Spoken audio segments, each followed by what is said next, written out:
Hello and welcome to Curated Spaces, the podcast that explores the stories behind spaces reimagining how we stay, work and play. Join me, Molly Cooper, as I sit down with founders, owners and thought leaders to hear about their journey of bringing a space to life. Great spaces shape our lives. They inspire, nurture and connect us. But most importantly, they bring us together to share life's milestones with the people who mean the most to us. So whether you're a traveller, foodie or design seeker, join us as we celebrate the power of spaces and the brilliant people behind them.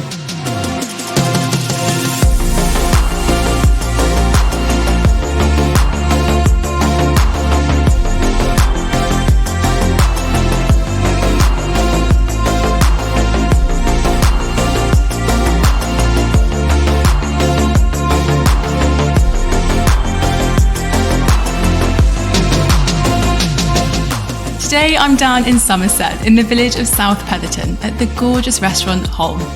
Here food is driven by the seasons and the beautiful surrounding Somerset countryside, with fantastic drinks and Scandi interiors to wash it all down. And I'm delighted to introduce Nicholas Balfe, who swapped big city life to bring this beautiful space and menu to life. Nicholas, welcome to Creative Spaces. How are you doing today? I'm really well, thank you, Molly. Thanks for having me. Yeah, really good actually. We've had a very busy week because we've had the first overnight guests staying in the restaurant last night. Very exciting. Of which I was one actually. Ooh. Although I was slightly atypical because I worked dinner service, went up to my room, came downstairs at 6:30 and then did breakfast service as well. So I didn't quite a 24 hours. Yeah, so I didn't have necessarily as much of a relaxing experience as some of the guests, but it was really, really interesting and informative. And we're in the very early stages of testing before we do our soft launch the week after next and open our bedrooms. That is officially from the 8th of November. Well, it's very exciting, lots of stuff yet to come. But before we get into the story behind this space, I'd actually love to hear a bit about you and your background. I know you've had a bit of a pivot in the last few years, so I'd love to hear about life before Holm. Yeah, I mean, I am from this area originally. So we lived in Somerset with my family until I was about 6 years old. We then moved to Dorset and then up to Yorkshire. And then I went to University of Manchester before moving to London. So I've done a fair bit of moving around throughout my sort of childhood and early adult life. And as we were saying earlier, kind of, done lots of city life. Loved being in Manchester for university, loved being in London. In my early 20s, if you'd asked me if I'd ever live anywhere else, I would have said, you're crazy, no way, unless it's like New York, Barcelona, Berlin, somewhere like that. But it's funny how, as you mature and your priorities change, and, I've kind of done my fair share of, art galleries and, cultural pursuits and all-night raves and all the other things that you get when you live in a big city. And surprise, surprise, got to that point in life where I was ready to have kids, and my wife and I decided to sort of have a think about a change of scenery, and we were kind of gravitating a bit towards the southwest because I had lived here when I was younger and my parents are in Dorset. And quite out of the blue, actually, I got an email from a friend of a friend saying there's this opportunity in South Petherton, which I hadn't heard of before. I'd lived sort of 5 miles down the road, but I'd never heard of this village called South Petherton. But it was the middle of lockdown, and we were kind of thinking to ourselves, how are we going to orchestrate this move out of South London? And lo and behold, this email came through. We thought, let's go and have a look. And sort of 2.5 years later, or 3 years later, here we are. And here we are looking out on that view here in South Petherton. Yeah, exactly. And I'd love to sort of set the scene then for people who are listening in and maybe also had never heard of South Petherton. We're here in gorgeous Somerset with its rolling hills and that beautiful stone. Do you want to just sort of paint a little picture for people listening? Yeah, absolutely. So South Petherton is a quite sizable village. We are in South Somerset, so kind of bordering with Dorset rather than the kind of north side where Glastonbury is, for example, and Bruton, places like that. And for anyone who has been living under the rock for the last couple of years, Somerset in general has a booming food community. And I think actually it's been getting a lot of interest recently, but actually that food community's always been there. And the reason it's always been there is because there's been people making and producing incredible food produce for many, many years. It's, as you rightly said, there's rolling hills and lush pasture and things like that. So there's a really strong dairy industry in Somerset. Anyone who's ever been to Glastonbury Festival will know that you can get milk from the farm, for example, whilst you're in the middle of this incredible festival, which is what I always find pretty special. And as a result, there's lots of incredible cheesemakers around. We've got all this beautiful wild land around as well. So there's amazing game and lots of people growing vegetables. And I suppose perhaps because it is, a little bit further away from the kind of big metropolis of, like in the southeast, for example, the feeling is a little bit different even in the countryside because it's a bit more densely populated. But I think, historically the southwest has sort of been sort of slightly less densely populated. Whilst we have got big cities and towns around, but it's got this kind of I always feel like it's still got this almost like an up and coming energy to it, and anyone who's lived here for a long time will probably sort of tut at that because there's been people doing great things here for a long time, but I think at the moment particularly there's a real influx of creative energy into the southwest generally, and I'm really excited to be part of that here in Somerset. And I think it is such an exciting time. And I was with my friend's family last night who born and raised Somerset, and they were saying with Hinckley and all these huge projects you've got going off, there's just such an investment and energy in this area, and that's really sort of manifesting in all these great new openings and places. Yeah, really cool. And I mean, hospitality is obviously my sector, and I think hospitality and travel and leisure and that kind of thing has been a sector where whilst we've had it hard in many ways over the last few years, I mean everyone's had it hard in their own way over the last few years, but we've also kind of benefited from this this kind of knock-on effect of investment in the area, and also people taking their holidays, sort of domestic holidays rather than international holidays, and which was kind of a big factor in us deciding to open a restaurant here, and specifically looking for a place that had the opportunity to have a restaurant with rooms as well. Okay, well, let's talk about that. So you get a phone call, you've got a space, you should come and check it out. When you saw the place, were you instantly like, oof, this is it? Or was it a little sort of like, okay, could be cool? Tell me all about that. Yeah, so it was, I mean, picture the scene. It was January 2020. So sorry to take everyone back to that point. It was pretty grim for many reasons, but it was that, I think it was the Christmas where Christmas got cancelled, if you remember that one, and we were told we could have it with our bubble, but then we couldn't, or something, I can't remember. Anyway, so it was kind of like 1st of January, and I got this email through from a friend of a friend's, and telling me about this building, and I sort of responded and sort of said, sounds great, I'm kind of keen, tell me a little bit more. My wife and I very quickly decided that we were going to go and check it out, partly just because we wanted something to do. Yeah, exactly. And we sort of justified it as a work trip, so jumped in the car, went down a few days later, and met the owners of the building. And they had, and bear in mind, this is sort of lockdown, so nothing's open, but they brought with them this picnic hamper with freshly baked bread, sourdough bread, and venison sausages, and a wheel of Baron Bygod cheese, and a flask of tea. And we just sat up in like, the building was basically derelict, but we sat on the first floor in this derelict room, not this room where we're sitting at now, but what is now one of the bedrooms. And we just sort of had a cup of tea and some venison sausages and some cheese. Gorgeous. And just kind of chatted. And we just got along. We all bonded. We had we're kind of different age groups, but we all kind of found things in common. And chatting about life and Natalie, my wife, was 3 months pregnant at the time, so we sort of talked about kids and those kind of things. And our landlords had kind of made a similar journey around that time, move out of London, come to the southwest. And so we sort of found this common ground, and we definitely saw the potential straight away. When I walked in, the first day we walked in, you couldn't go in the front door. We kind of went in the side door, which wasn't a door, it was just a hole in the wall.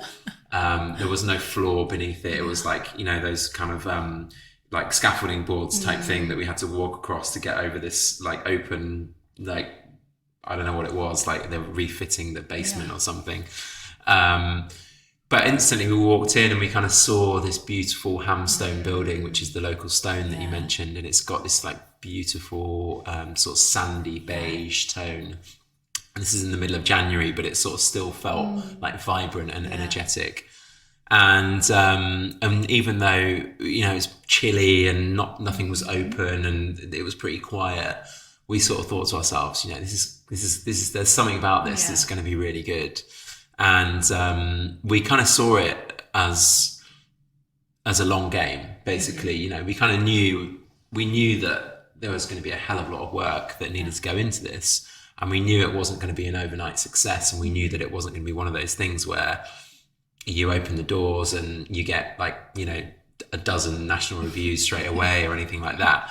And bearing in mind I was used to running restaurants in London. And, Salon, my first restaurant, was very much a slow burner. And over the course of the sort of first 5 years, we really kind of like put everything into building a reputation. But that work and that investment kind of paid off instantly with Levan, which is my second restaurant, which is still going strong. And, it was almost like that whole 5 years worth of investment paid off with like Grace Dent walking in during the first week.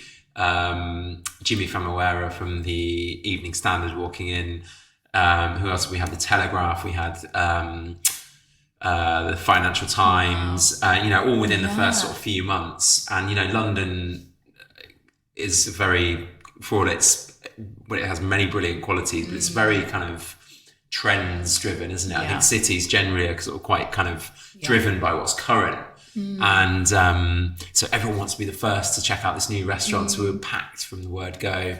And I suppose in the countryside or in sort of slightly more rural environments, life does move at a slightly different pace. There are lots of people around who wanted to come, but we were never going to get that kind of like like barging the doors down sort of feeling.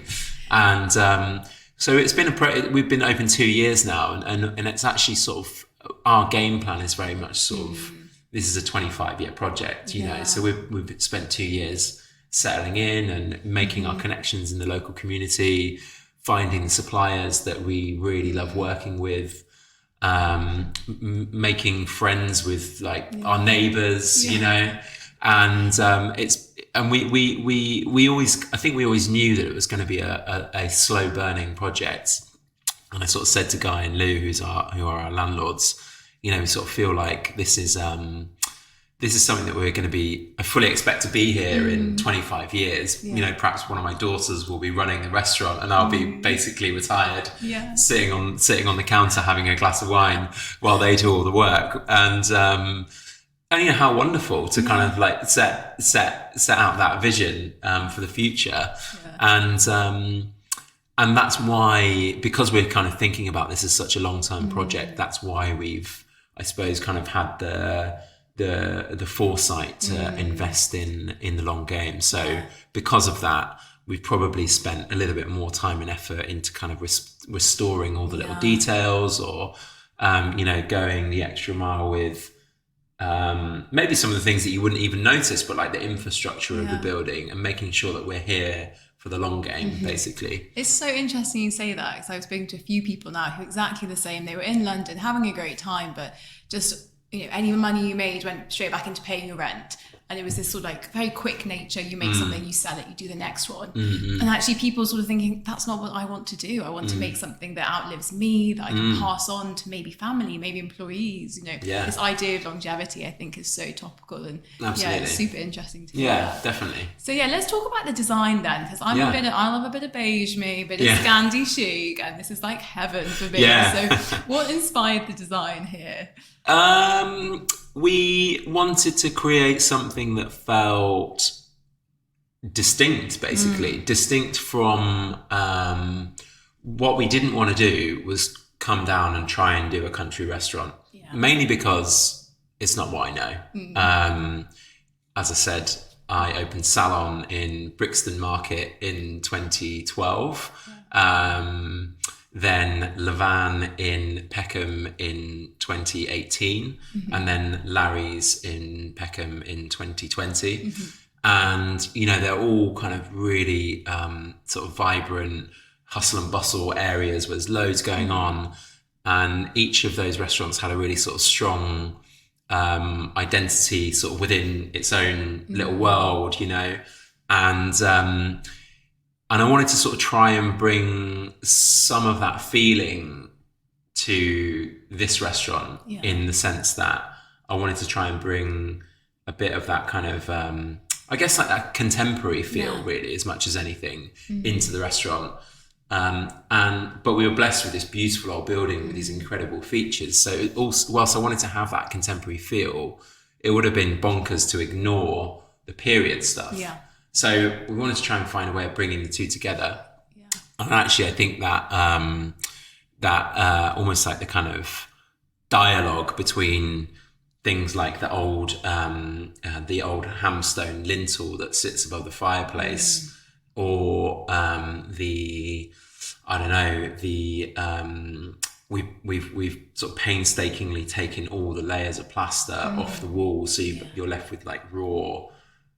We've kind of lime washed it now, but it's pretty raw and sort of you know, you can always see the history going back in time on the walls, but then that's sort of juxtaposed with contemporary joinery, and we've used sort of sustainable English oak for all of our joinery downstairs, and we've got some contemporary art pieces as well. And I think that interplay between the kind of contemporary and the historic makes it really quite special. And going back to the hamstone again, that colour palette of sort of sand and beige it can at times feel a little, you know, beige has sometimes got slightly negative connotations, but actually in this context, hopefully it sort of creates like a warmth, and whilst it's neutral, there's a warmth to it, and it kind of feels inviting. So that's kind of how the design came about. 100%. I think you've done that sort of marrying of old and new so well, and I love that feature you pointed out when you walk in, and there's that little glimpse of blue from the other side of the building, and you've literally laser cut through. Was it a bank vault you were saying? So the building used to be a bank. It was originally a merchant's house built in the 1830s. So it's a pretty old building. The part of the building that we're sat in now was built slightly later, I think 40 years later, but still like late 1800s. And then it became a NatWest Bank eventually. And actually, when I first saw the building on the very first day we came here, the builders were knocking down the old 1960s concrete bank vault, which was outside where the terrace is now. So we were, and they had these, I mean, actually, funnily enough, we've used the walls to create that terrace just down there. So if anyone ever comes to the restaurant, you can kind of see the history. So that's an interesting little example of the juxtaposition, because you've got the concrete bank vault walls forming the support of the terrace, and then blue lias, which is the original blue lias stone, to form the kind of the floor of the terrace. So you basically got 1830s alongside 1960s sat together in a very contemporary design. And, you know, like, it's just little details like that I'm really glad that we've put the thought into it. Obviously, there would have been cheaper and slightly more efficient ways of doing it, but I'm really glad that we've made the effort to do little things like that. And but yeah, so it used to be a bank. It used to be a bank, and in the middle part of the building, almost like a kind of like a bulkhead type thing, was the original bank vault. And we laser cut almost like a seam running through it. So there's because we get light from the morning coming from the rear, and in the afternoon we get beautiful light coming through the front. Wow. So that seam basically allows the light from either side to sort of bounce back and forth. Gorgeous. And as you walk up the stairs, there's that moment when just all the walls like line up. Yeah, if exactly. your OCD needs a bit of itching, like come and stand there because it feels so good. Well, then let's talk about food, I guess. Because people come here for, and you spoke earlier about finding all your suppliers and starting these partnerships. I'd love to hear about, did you have a specific sort of, I'm going to do this kind of food, or were you just like, the food, we'll see what's out there and go from there? Yeah, I mean, we are very much, I think the food that I am excited by anyway is driven by the seasons. And we are, we're in the southwest here. And as I said, there's lots of incredible produce around. And in a way, half the work is done with that, because it's just about selecting what's in season at this time that's from nearby and kind of putting them together. And it sounds really cliched, but it's true that if they grow together, they go together ultimately. So and actually that's the kind of way our dishes work. So you'll find that, for example, at the moment we've got a dish with onion, squash and bitter leaves, for example, which both grow. It's actually a garnish for burrata. And onion, squash and bitter leaves, they grow at the same time, they're in season at the same time. Unsurprisingly, they taste delicious together. You've got the sweet earthy pumpkin, and then you've got that kind of slightly bitter, kind of fresh bitter flavour from the radicchio, and the two just sort of bounce off one another really well.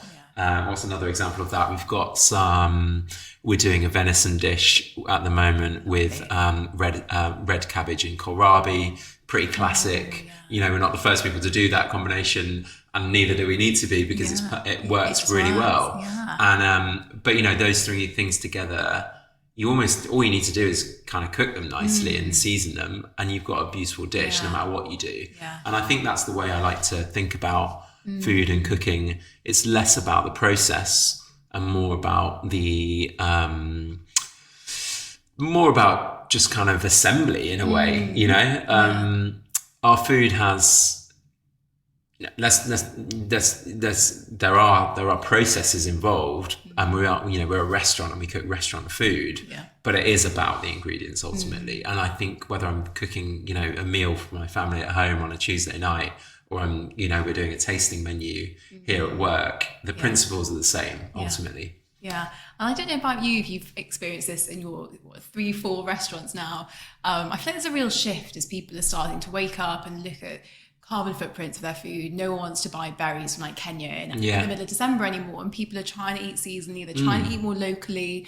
Someone I was speaking to said that during COVID, he had loads of local people coming, trying to buy straight from him directly to like fill up their freezer with local produce. And have you noticed this sort of shift as people try and eat more seasonally? And definitely, absolutely. And I think we, myself personally at home, it's the way that we like to eat, and I think it's not uncommon, ever since I think that movement's been building for a while, and you've got big personalities like, I don't know, for example, Jamie Oliver and people like that who've been or Nigel Slater is a big one, who I remember reading, his first books, I don't know, 25 years ago or something like that. And they're all about seasonality. So that movement's been building for a while, but it really feels like it's quite front of mind now, which is brilliant. And I think that can only be a good thing for supporting UK growers. And, I love bananas. Well, actually, I don't really like bananas very much, but we often will have bananas in our house, for example, or avocados or something like that. And, I'm not saying by any means that we don't eat stuff from elsewhere, because we do, but the backbone of what we eat at home certainly would be sort of seasonal produce, and likewise in the restaurant, the only thing we do really is sort of seasonal produce. And I'm definitely noticing a shift. And actually, I'm kind of feeling as though now in the industry, it feels a little bit more like if you're at a certain level, so kind of restaurants that I would associate ours with, sort of seasonality and provenance almost feels like it's your kind of like base level. It's kind of where if you're not doing that, if you're not going to the effort of sourcing stuff locally, and if you're not using stuff that's in season, then you need to kind of up your game. So, and that's no disrespect to anyone, if there's other restaurant operators out there. Some people have made a choice to serve, for example, I don't know, cuisine that's inspired by other parts of the world, and that's great. But also, we're also finding that you're getting UK growers who are making the effort to grow more, I guess, varieties that are associated with other climates, and they're finding ways to do that really successfully. I know that there's growers in Cornwall and in Sussex who are growing, for example, things that used to be associated with Thai and Asian cuisine. Cool. For example, we use a company called the Dorset Wasabi Company, who unsurprisingly grow wasabi in Dorset. And there's loads of people doing, the Isle of Wight's known for chilies, for example. And in fact, we've got Padron peppers in our one of our beds down there. So I think we are, and they've actually been doing really well. Funny enough, we've had huge success with our aubergines, and they're just out in open air. So I think maybe that's a product of like global warming or something, but it's great. I think the opportunities in terms of what we can cook are kind of opening up. Yeah. And it's great to see that that's front of mind when you, for more people. I'm not saying everyone necessarily, but I think it's more front of mind for more people in the UK, and certainly the demographic of people that we appeal to here. Yeah, absolutely. And now looking ahead at the next chapter, I know you've got some exciting news. Well, slightly news, but the next chapter is coming. Do you want to tell us a bit about the pantry? As I sort of as I alluded to earlier on, we have we're on the cusp of opening our 7 bedrooms above the restaurant, which is incredible. I'm really, really excited about it. It's definitely put me out of my comfort zone, something I've never done before. It's definitely been a big project in terms of investment and sort of logistics and implementation, and it's been something that has taken a lot of time and headspace and a lot of energy from quite a significant team of people. I mean, it's a big space. I know that 7 bedrooms doesn't sound huge, but to get it right and to do it in the way that we wanted to do it, whilst being respectful of the sort of historic fabric of the building, using local makers and artisans to do things like the joinery and the ceramics and all that kind of stuff. Even just finding enough tradespeople to actually do the work has been, somewhat challenging. And but it's basically been 2 years in the making, more or less. But we are opening in about 2 weeks' time. So it's super exciting.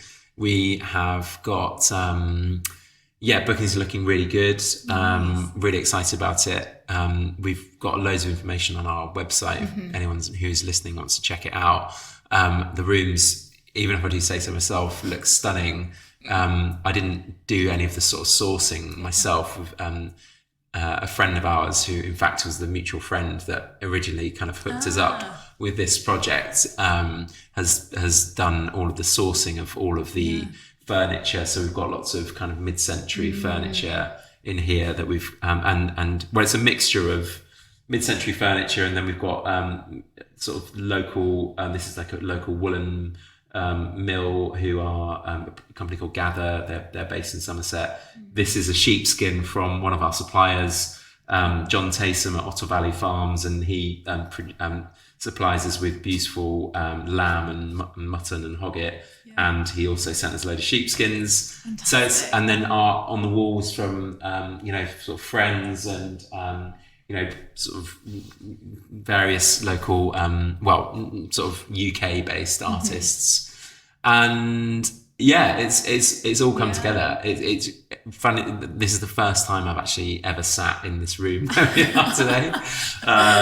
So it's really, I've got poked my nose in a few times and I'm like, wow, I can't believe how this has come together. And then here we are sitting here recording a podcast in it. I love it. And is it going to be very similar, sort of Scandi? Well, I keep saying Scandi. Yeah, well, Somerset Scandi. I mean, I definitely get what you mean by the Scandi thing. It's kind of minimalist, I suppose. Yeah, crisp, clean lines. Yeah, exactly. And you know, I think this sofa is Danish actually, so very much Scandi.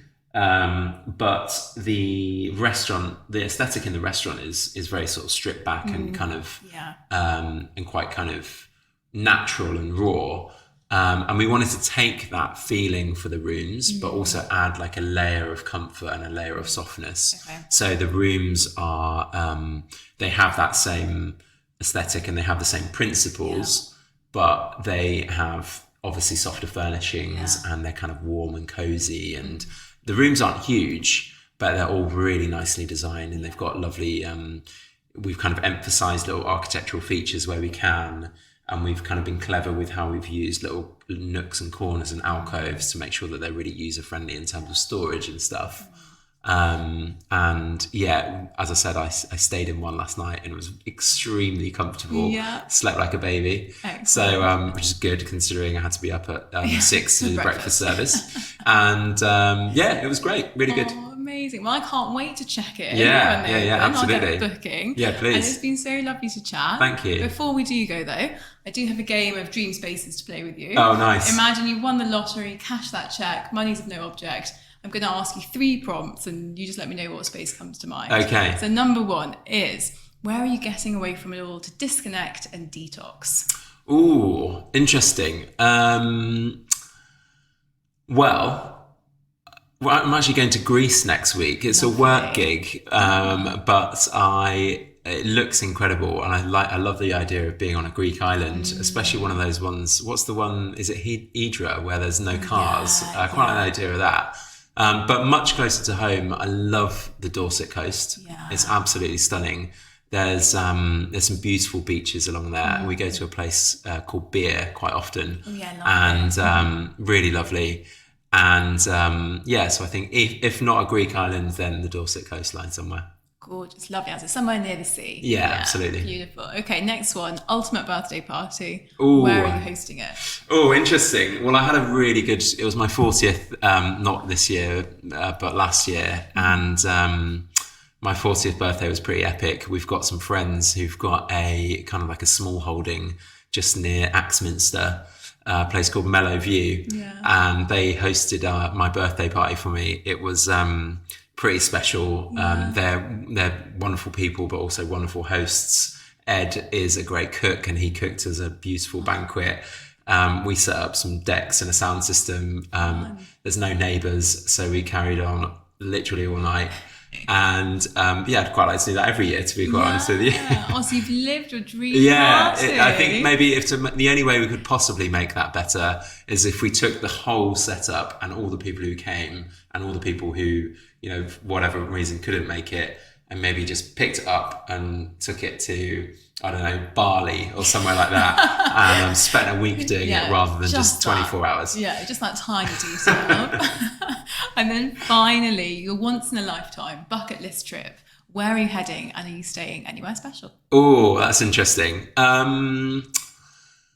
Where is on my list? I mean, I've never been to Japan, and that definitely appeals. And as anyone who's into either food or design or, history or culture, Japan is just inherently appealing, isn't it? It just feels so exciting. So that's definitely up there. I love the idea of, probably quite cliched, but I love the idea of a South American road trip as well. Or maybe even just like through somewhere like Argentina. I love the idea of like going to Patagonia and then working our way up to Buenos Aires or something like that. I've never done that part of the world. And, but yeah, that's definitely appealing. Okay. Maybe I have to wait till our kids are a little bit older. Yeah, that's what everyone always says. They're like, just a month traveling. Oh, wait. Yeah, maybe exactly. in 18 years. Yeah. But you know what? My travel needs. I am going to Greece next week, as I just said. But my travel needs are pretty modest. I think. Yeah. Take me to the Dorset coast for the day. Get me some fish and chips and a dip in the sea, and I'm a very happy man. Doesn't get better than that. Well, I hope you get your trip wherever you end up going. Thank you very much. Greece, and thank you so much for joining me. Yeah, thank you, Molly. Cheers. Thanks for having me. Cheers.